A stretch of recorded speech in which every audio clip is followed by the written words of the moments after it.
The Srinagar-Jammu National Highway continues to remain shut after a huge chunk of land sank near Ramban.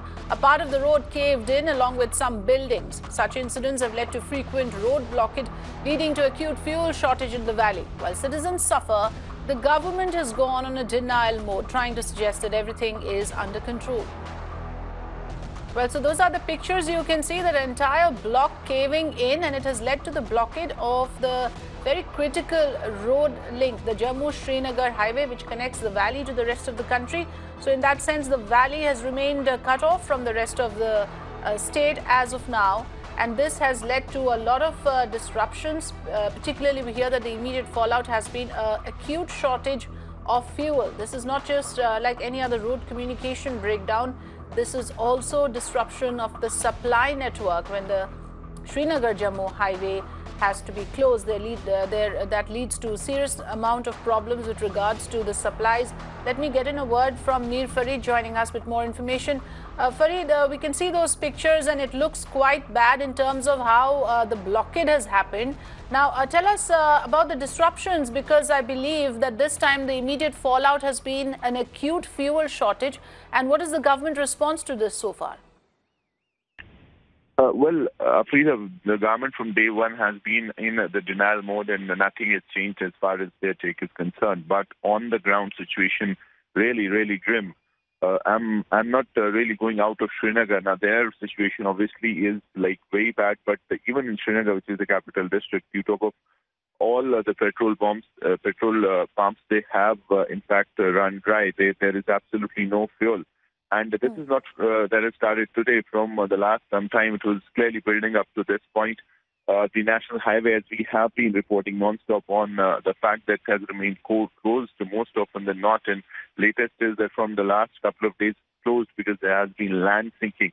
The road has completely sunk at various places, the big chunks of road, and latest from Ramban, where road just caved in and the road is closed. So obviously, this had to reach this point, and right now the common man has been in fact literally pushed to the wall. There is no petrol, no diesel, and the traffic has thinned in considerably. You talk of Srinagar, very few vehicles flying. Now, as I said, the government on their part says that they're trying to replenish supplies, absolutely showing ignorance that there is, in fact, trying to suggest there is absolutely no crisis. There is fuel available, but as could be seen in the visuals and as we went around Srinagar, there is absolutely no petrol or diesel, no contingency plan, absolutely nothing from the government, and people have literally been basically told to fend for themselves. There is nothing on the ground. So clearly, this had to happen because the government had no plans, and finally we reached a point where there is no fuel available for the common man. Yes, because this would cause inconvenience at various levels, Farid. First, of course, the supply network gets disrupted if you have the valley cut off from the rest of the state. And then internally also the mobility of the citizens will be seriously impacted if you have this kind of a fuel shortage. Now, you were telling us that the government is in a denial mode. Of course, there are a lot of security concerns as well. Do you think that this is not figured in the priority of things?